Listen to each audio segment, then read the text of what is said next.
Superfast 100 ન્યૂઝની શરૂઆત કરીએ। અમરેલીના ખાંભા ગીર પંથકમાં પવન અને વીજળીના કડાકા સાથે મુશળધાર વરસાદ। ગીદડી, પીપળવા, ચતુરી, દાઢિયાળીમાં વરસાદ। ઓક્ટોબર મહિનાને લઈને હવામાન વિભાગનું અનુમાન। રાજ્યમાં ઓક્ટોબર મહિનામાં ઉકળાટ રહેશે। મહિનાના પહેલા સપ્તાહમાં સામાન્યથી મધ્યમ વરસાદ રહેશે। સૌરાષ્ટ્ર, દક્ષિણ ગુજરાતમાં વરસાદની શક્યતા। નવરાત્રિમાં કચ્છ, ઉત્તર ગુજરાત, મધ્ય ગુજરાતમાં વરસાદની શક્યતા નહિવત। દક્ષિણ ગુજરાતમાં નવરાત્રિમાં વરસાદની શક્યતા। નર્મદા, સુરત, તાપી, ડાંગ, વલસાડ, નવસારી, અમરેલી, ગીર સોમનાથમાં રહી શકે વરસાદ। નવરાત્રિના પગલે અમદાવાદ પોલીસ સજ્જ। કાયદો વ્યવસ્થા જળવાય તે માટે પણ પોલીસ દ્વારા ગરબા સ્થળોની આસપાસ પેટ્રોલિંગ કરવામાં આવી રહ્યું છે। નવરાત્રિને લઈને ગૃહ રાજ્યમંત્રી હર્ષ સંઘવીએ કહ્યું, દાદાની આગેવાનીમાં ગુજરાત મોડે સુધી ગરબે રમશે। ગરબાના ગ્રાઉન્ડને સ્વચ્છ રાખજો। ફૂડ સ્ટોલ સંચાલકોની દિવાળી સુધરે તેવો નફો કરાવજો। હર્ષ સંઘવીએ કહ્યું કે લારી કે સ્ટોલ સંચાલકો જો કચરો કરશે તો ખેર નહીં। ફૂડ સ્ટોલ સંચાલકો કચરો કરશે તો ફૂડ સ્ટોલ બંધ કરવાની કાર્યવાહી થશે।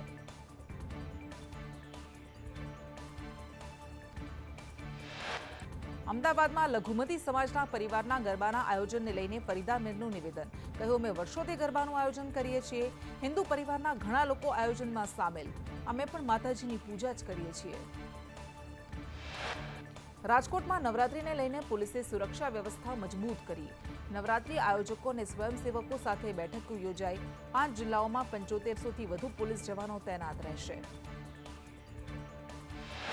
રાજકોટ રેન્જ આઈજીએ કહ્યું કે મહિલાઓની સુરક્ષા માટે સિવિલ ડ્રેસમાં પોલીસ તૈનાત રહેશે।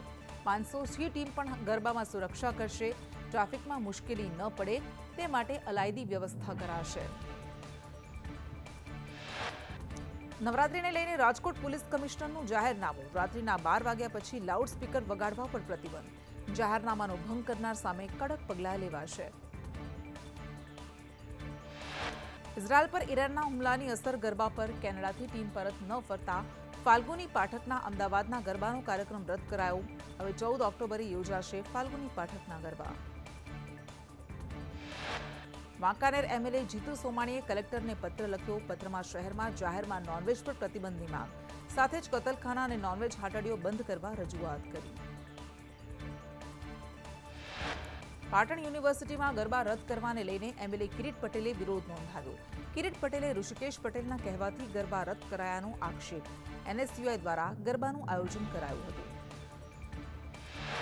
નવરાત્રિને લઈને લો ગાર્ડન માર્કેટમાં ખરીદીનો માહોલ જામ્યો। લોકો નવરાત્રિની ગણતરીની કલાકોમાં ખરીદી કરી રહ્યા છે। ખેલૈયાઓ ચણિયાચોળી, ઓર્નામેન્ટ્સ, છત્રી સહિતની વસ્તુઓની ખરીદી કરી રહ્યા છે। ઉત્સવપ્રિય નગરી વડોદરાના ગોત્રીમાં ગરબાનું આયોજન। માત્ર ₹1 રજીસ્ટ્રેશન કરાવી ગરબા રમાડશે। ખેલૈયાઓ માટે નિઃશુલ્ક નાસ્તા સાથે પાણી બોટલની ફ્રીમાં વ્યવસ્થા।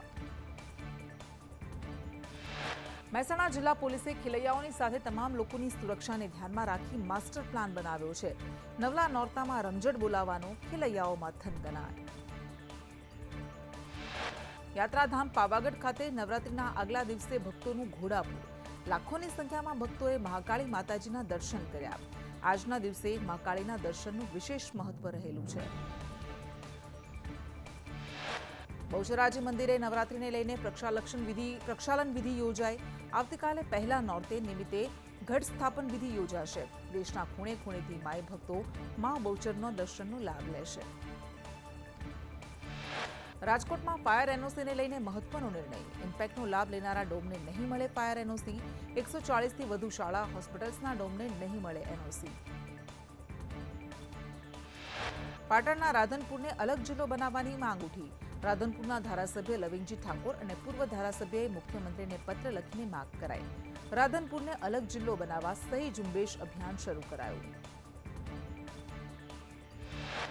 લોકગાયક ફરીદા મીરે ગૌમાતાને લઈને નિવેદન આપતા કહ્યું કે ગુજરાતમાં પણ ગૌમાતાને રાજ્યમાતા જાહેર કરવી જોઈએ।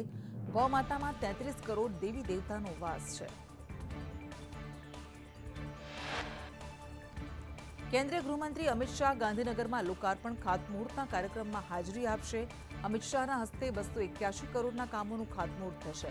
માણસામાં મલ્ટી સ્પેશિયાલિટી હોસ્પિટલનું ખાતમુહૂર્ત કરશે। કેન્દ્રીય ગૃહમંત્રી અમિત શાહની સુરક્ષાને લઈને અમદાવાદ શહેર પોલીસ કમિશનરનું જાહેરનામું. શહેરને નો ડ્રોન ફ્લાય ઝોન જાહેર કરાયું. 2 થી 5 ઓક્ટોબર સુધી જાહેરનામું અમલમાં રહેશે. અમદાવાદમાં શિક્ષકોની 5 ઓપીએસ લાગુ કરવા ઉગ્ર માંગ. ઓપીએસ લાગુ નહીં કરે તો આંદોલન કરવાની ચીમકી. ઓપીએસની માંગને લઈને ગાંધી આશ્રમથી ગાંધીનગર સુધી પદયાત્રા. રાજ્ય સરકારે પેન્શન યોજના અમલી ન કરતા અમદાવાદમાં સરકારી કર્મચારીઓની ન્યાય યાત્રા. વર્ષ 2005 પહેલાના કર્મચારીઓને જૂની પેન્શન યોજના આપવાની જાહેરાત કરી. સરકારે ઠરાવ ન કરતા હક માટે યોજાઈ ન્યાય યાત્રા. પાટણના મોટા રામગદા ગ્રામ પંચાયતમાં લોકોએ વિવિધ પ્રશ્નોને લઈને તાળાબંધી કરી. લોકોએ તલાટીનો હુરિયો બોલાવ્યો. ગ્રામસભામાં તાલુકા કક્ષાના કોઈ કર્મચારી ન આવતા હોવાના આરોપને લઈને તાળાબંધી. કોંગ્રેસ પ્રવક્તા પાર્થિવરાજ કઠવાડિયાના ભાજપ પર ગંભીર આરોપ. કહ્યું, ગુનેગાર ભાજપ કાર્યકર્તાઓ સામે ગૃહ મંત્રાલયની ઢીલી નીતિ. વડોદરા રેપ આરોપી આકાશ ગોહિલના રિમાન્ડ ન મળ્યા.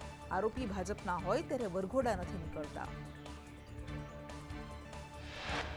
સહકારી ક્ષેત્રના હોદ્દેદારોની ચૂંટણી કરાવવા કોંગ્રેસ મહામંત્રી સંદીપ માંગરોળાએ કરી માંગ. ગુજરાતમાં અનેક હોદ્દેદારો ચૂંટાયા વગર જ હોદ્દા પર. સહકારી બેંક, શુગર મિલના હોદ્દેદારો આવા હોદ્દા પર. સહકારી ક્ષેત્રનું ભાજપીકરણ કરવાનો પ્રયત્ન. ગુજરાત કોંગ્રેસના નેતા ગૌતમ રાવલે આપ્યું રાજીનામું. કોંગ્રેસના પ્રાથમિક સભ્યપદ સહિત તમામ હોદ્દા છોડ્યા.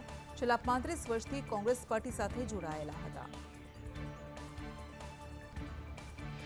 પૂર્વ કેબિનેટ મંત્રી જવાહર ચાવડાએ ખાદી ભંડારની મુલાકાત લીધી. ભાજપ કાર્યકર્તાઓ સાથે જોવા મળ્યા જવાહર ચાવડા. આજથી ગુજરાતભરના કોરી પ્લાન્ટ્સ બંધ રહેશે. ગુજરાત બ્લેકસ્ટોન કોરી એસોસિએશનનો નિર્ણય. મધ્ય ગુજરાતના કોરી સંચાલકો તેમના જિલ્લાના કલેક્ટરને આવેદનપત્ર આપશે. તાપીમાં કોરી ઉદ્યોગની હડતાળ. 80% કોરી બંધ થવાની દહેશતથી નિર્ણય. હડતાળથી હજારો ટ્રકના ટાયર થંભી ગયા. હજારો લોકોની રોજગારી પર અસર પડી.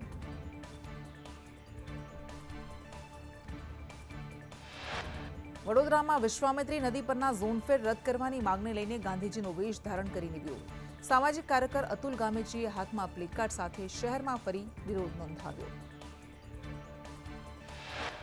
બોટાદનો મુખ્ય પ્રવેશદ્વાર આફતનો બ્રિજ બન્યો. રોડ પર ખાડાને લઈને વાહન ચાલકોને હાલાકી. દિવાલ પર ચિત્રકામ થતા લોકોએ કહ્યું, ચિત્રકામ નહીં પરંતુ ખાડા ભરવાની કામગીરી હાથ ધરો. રાજકોટ એમ્સમાં મહિલા પ્રોફેસરની સતામણી મુદ્દે મહિલાએ ફરી જિલ્લા કલેક્ટરને રજૂઆત કરી. મહિલાએ કહ્યું, આંતરિક ફરિયાદ સમિતિની તપાસ પર ભરોસો નથી. છેલ્લા 1 વર્ષથી ફરિયાદ થતી હોવા છતાં પણ કોઈ કાર્યવાહી નહીં. ગીર સોમનાથમાં ઇકો સેન્સિટિવ ઝોનનો જિલ્લા ભાજપ પ્રમુખ મહેન્દ્ર પીઠિયાએ પત્ર લખી વિરોધ કર્યો. ઇકો સેન્સિટિવ ઝોનમાંથી ગીર સોમનાથ અને જૂનાગઢના ગામોને મુક્તિ આપવા રજૂઆત. સુરતમાં ભાજપના વોર્ડ નંબર 13ના કોર્પોરેટર કામ ન કરતા હોવાની ઇમેજ વાયરલ. નવરાત્રી પહેલા રોડ રસ્તા બનાવવાની માંગ કરતી ઇમેજ. વરસાદને કારણે ખાડા રોડ બનાવતા નથી તેવી હૈયાવરાળ ઠાલવી.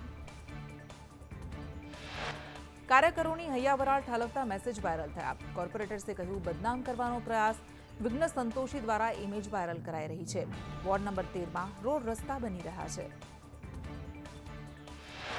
પોલીસની નિષ્ક્રિયતાને લઈને નસવાડી ગ્રામસભામાં મહિલાઓની ઉગ્ર રજૂઆત. તસ્કરોના ભયથી જીવતા ગ્રામજનોની રજૂઆત કરાય. પોલીસ મથકમાં બહેનોની રજૂઆત ધ્યાને નથી લેવાતી.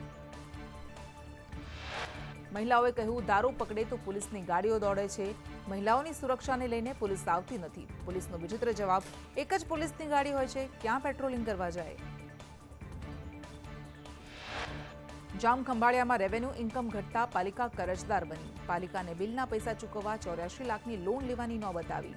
નગરપાલિકામાં ભ્રષ્ટાચારના કોંગ્રેસના આક્ષેપ. પંચમહાલ સિવિલમાં 10 દિવસથી લાઇટ ન હોય તે શરમજનક બાબત. આરોગ્ય મંત્રી ઋષિકેશ પટેલનું નિવેદન. કહ્યું, મને અત્યારે જ માહિતી મળી છે. જાણકારી મેળવીને યોગ્ય પગલાં લેવાશે. ભિલોડામાં શિક્ષકને ફરજમુક્ત કરવા ડીઈઓનો પત્ર. ભિલોડામાં વિદ્યાર્થીના આપઘાતના મામલે શિક્ષક ત્રાસ આપતા હોવાના આક્ષેપ. સંચાલક મંડળે શિક્ષકની ફરજ મુક્તિનો ડીઈઓને પત્ર પાઠવ્યો. વડોદરા મનપાએ મસિયા કાંસ પરથી દબાણ દૂર કરવાની શરૂઆત કરી. મકરપુરા જીઆઈડીસીમાંથી પસાર થતી કાંસ પર દબાણ હટાવાયા. શહેરની 3 મુખ્ય કાંસ પર દબાણ થયા છે.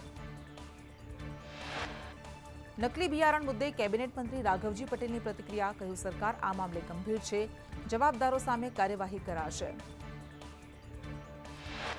અમીરગઢમાં હોમિયોપેથીની ડિગ્રી પર એલોપેથીની દવા આપનાર તબીબ ઝડપાયો. રણછોડ પટેલ નામના તબીબને પોલીસે ઝડપ્યો. સાથે 14,292ની દવાનો જથ્થો જપ્ત કરાયો.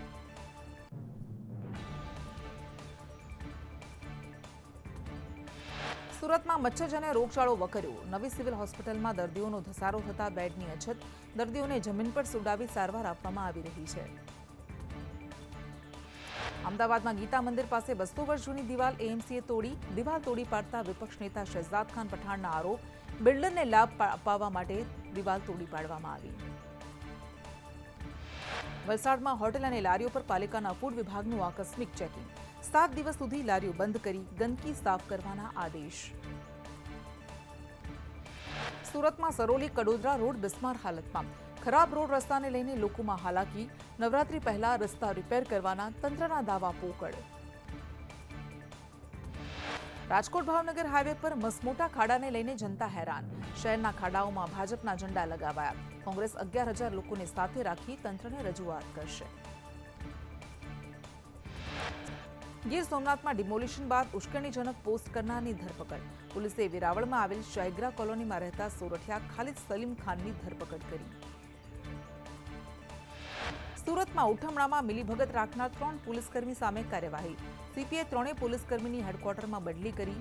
કાપડ માર્કેટમાં ઘોડા બેસાડી થયું હતું ઉઠમણું.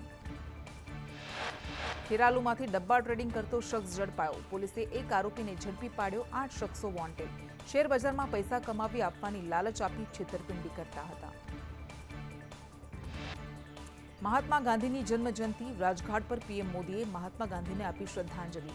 પીએમએ કહ્યું, બાપુનું જીવન દેશવાસીઓ માટે પ્રેરણા સમાન.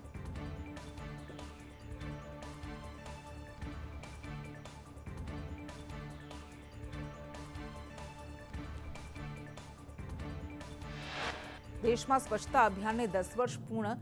દિલ્હીમાં વડાપ્રધાન મોદીએ વિદ્યાર્થીઓ સાથે સ્વચ્છતા અભિયાનમાં ભાગ લીધો. લોકોને સ્વચ્છતાની પહેલ સાથે જોડાવા પીએમએ અપીલ કરી. પીએમ મોદીએ સંબોધનમાં કહ્યું, સ્વચ્છતા અભિયાનમાં જોડાનારા તમામને સલામ. લોકોના જોડાણથી સ્વચ્છ ભારતની ભાવના વધુ મજબૂત બનશે. મિશનમાં જનતાની ઉર્જાના દર્શન થયા. પીએમ મોદીએ કહ્યું, સ્વચ્છતા અભિયાનને બળ આપવાથી મોટો ફાયદો. સ્વચ્છતાથી બાળકોની જિંદગી બચી. સ્વચ્છ ભારત મિશનને જન આંદોલન બનાવ્યું. વડાપ્રધાને કહ્યું, આ સ્વચ્છતા અભિયાન દુનિયાનું સૌથી સફળ જન આંદોલન. હવે ગંદકી ગઈ, સ્વચ્છતા આવી. આવા સમાચાર બંધ થયા. ચીફ જસ્ટિસ ડીવાય ચંદ્રચૂડે મહાત્મા ગાંધીને શ્રદ્ધાંજલિ આપી. તેઓએ દિલ્હીમાં રાજઘાટ પર ગાંધીજીને નમન કરી પુષ્પાંજલિ અર્પણ કરી. મુખ્યમંત્રી ભૂપેન્દ્ર પટેલ મહાત્મા ગાંધીની જન્મજયંતિ પર સ્વચ્છતા અભિયાનમાં જોડાયા. સાથે જ મુખ્યમંત્રીએ વૃક્ષારોપણ કર્યું.